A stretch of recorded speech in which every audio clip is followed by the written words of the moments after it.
তো এই জাদুঘরে এত সুন্দর সুন্দর মানে এমন পাথরগুলো আছে যেগুলো কল্পনারও বাইরে। এত পাথর, এত পুরনো পাথর মানে ওরা এইভাবে সংরক্ষণ করে রাখছে। তো আমার পিছনে যে পাথরটা আছে এটা কিন্তু পুরোটাই স্বর্ণের পাথর। বুঝছি উপরে স্বর্ণের একেবারে খাঁটি স্বর্ণের পাথর, খাঁটি স্বর্ণের প্রলেপ দিয়ে তৈরি।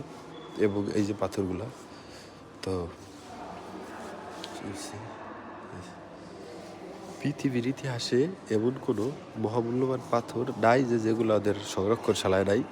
তো এই যে একটা,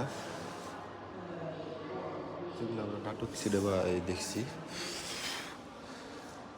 তো এই যে আরেকটা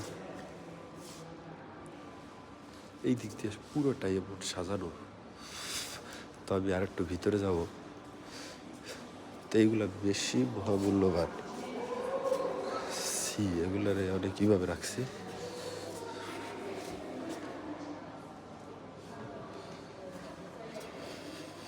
এগুলো পিছনের ক্যামেরা দিয়ে দেখা লাগবে না, বেটার হবে।